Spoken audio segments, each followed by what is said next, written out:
The overall purpose of this symposium is both to celebrate the success of Ms. Magazine and reflect on what it's done for feminism in this country, and also to use the anniversary to inspire conversations about the future of feminism and to explore the ways that feminism can help us understand and solve the pressing problems in the United States and in the world, and especially those that confront girls and women.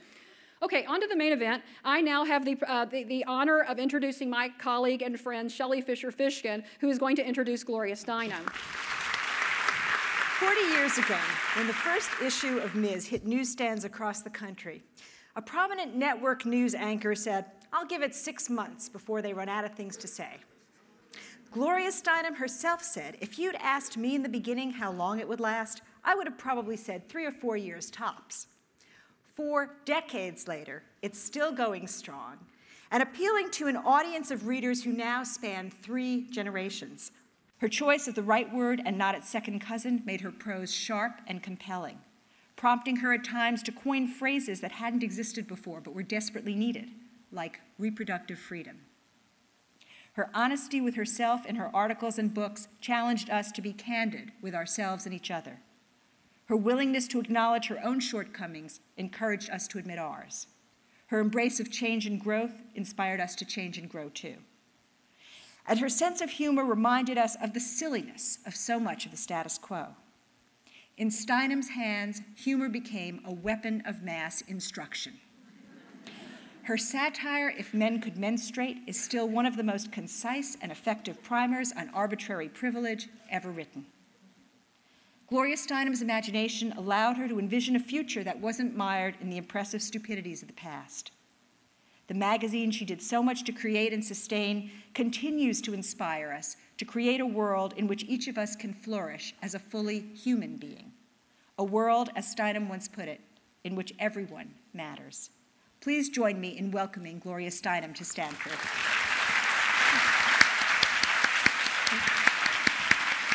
Is that not an incredible introduction? No? I mean, can I call you when I'm depressed? Can I?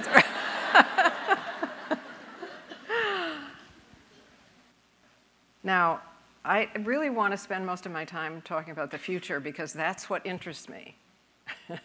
I live in the future. A reporter said to me the other day, "What are you most proud of?" I said, "I haven't done it yet." He said, "In this life?" Another big thing we need to do for the future is to link the movements. We somehow still see, we think somehow that the gay and lesbian movement is, even though it mysteriously came along at the same time as the women's movement, even though we were supposed to be stopped by being called lesbians, and somehow it's a different movement. Or somehow the environmental movement is a different movement, or somehow the civil rights movement is a.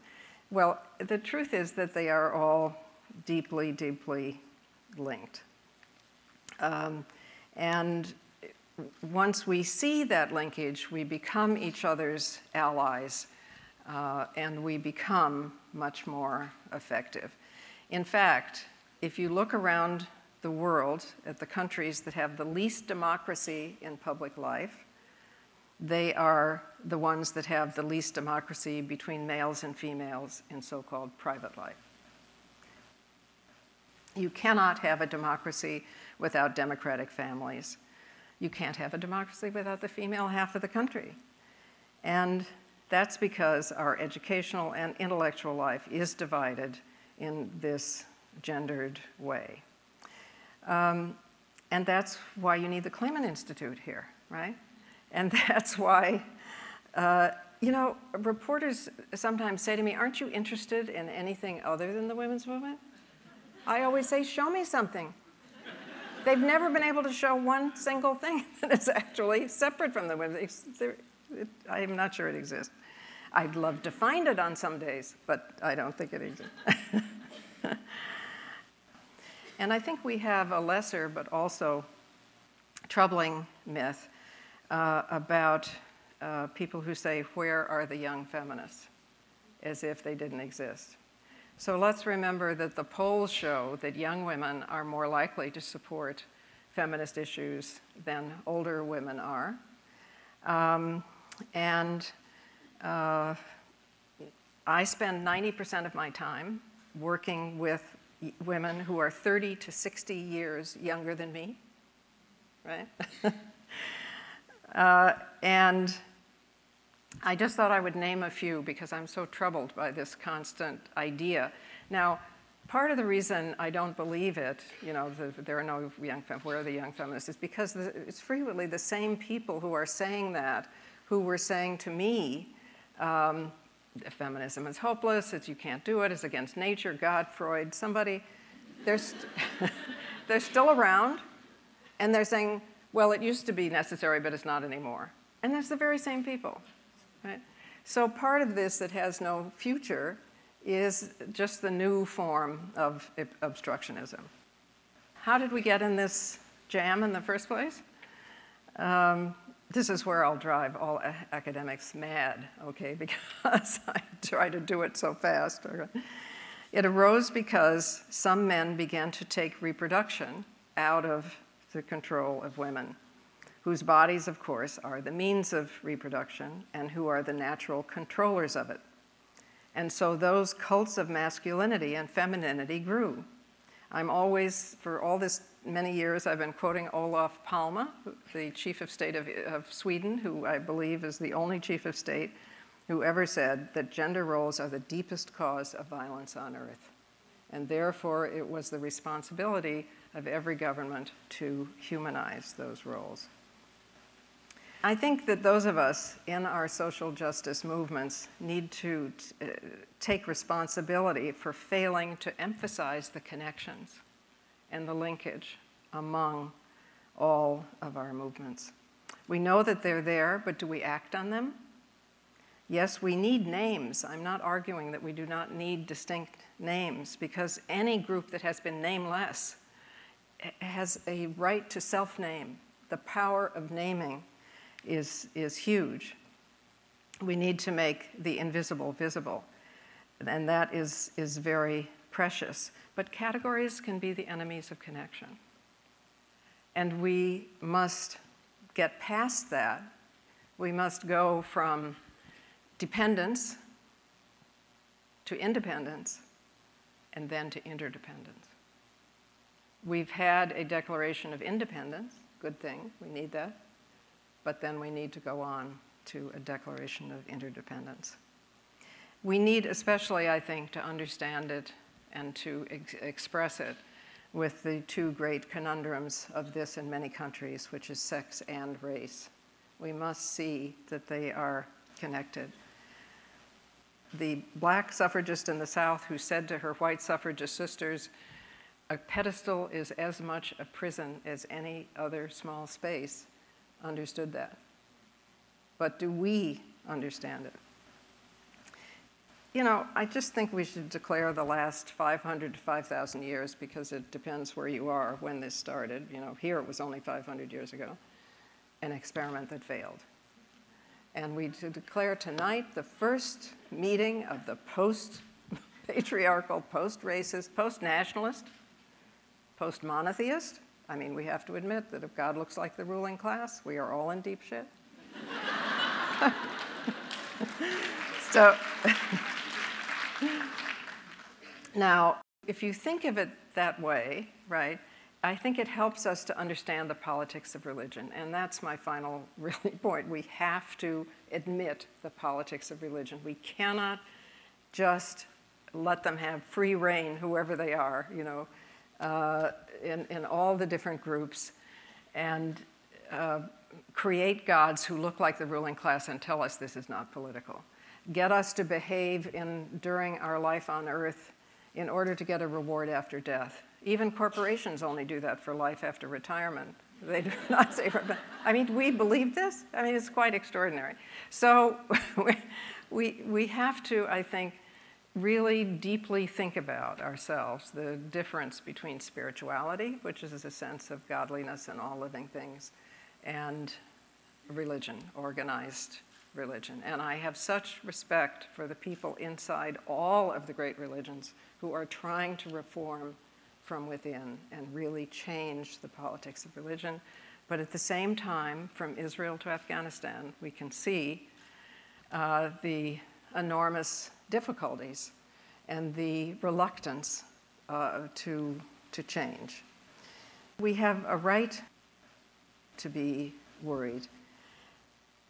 But it suddenly occurred to me that if we linked, we could understand this better. If we understand that the paradigm of all violence is the home and what happens in the home, and since we know that a woman or a man, but it's usually a woman, is most likely to get killed when she is about to escape or has just escaped, she's escaping control, right? That's the most dangerous time for her. I think we can understand that what's happening in this country is we are escaping control. We have turned against 2 wars faster than we did against Vietnam. We are very critical of our financial establishment in a way that probably has not existed since the Depression and maybe even before. We have Occupy, blessed Occupy movements everywhere. We have a proud African-American family in the White House. In about 20 minutes, we're not going to be a majority European country anymore, European American. We're not going to be a majority white country anymore, which would be great. We look more like the world, but people are really panicked about this. It's a big part of the reason for cutting down on abortion and sex education and family, because white women have fewer children, by and large, than women of color, or at least depends how long people have lived here, but still, it's a difference. And so I do believe that the minority of people, 30% tops by any measure of public opinion polls, whose paradigm is not the circle, but is the pyramid, who do rank, not link, who through no fault of theirs were born into a structure that told them that this is what is normal and have not had a chance to dig it out and to humanize this. They are seeing the country get out of control. Therefore, this is a time of 2 things. There's never just one thing, right? A time of maximum danger, and we have to look after each other, and we have to be careful and understand it's dangerous. And also, we have to understand that we're not going to stop. In the same way that we would never tell a woman or a man to stay in a violent household, we are not going to stop, because this country is about to be free. And these social justice movements are the symbols and the content and the heart and the soul of that will to be free. So what can we do? Well, we all know what we can do. We all have things we can do. So if we choose every day to do the best we can, to act with kindness, there perhaps is no quality on earth more important than kindness. Not to say I'm more important than anyone else, but also not to say I'm less important either.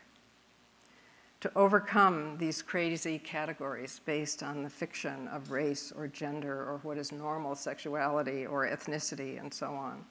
And if we do it with joy and poetry and music and sex and humor, then we will have joy and poetry and music and sex at the end of our revolution. The means are the ends.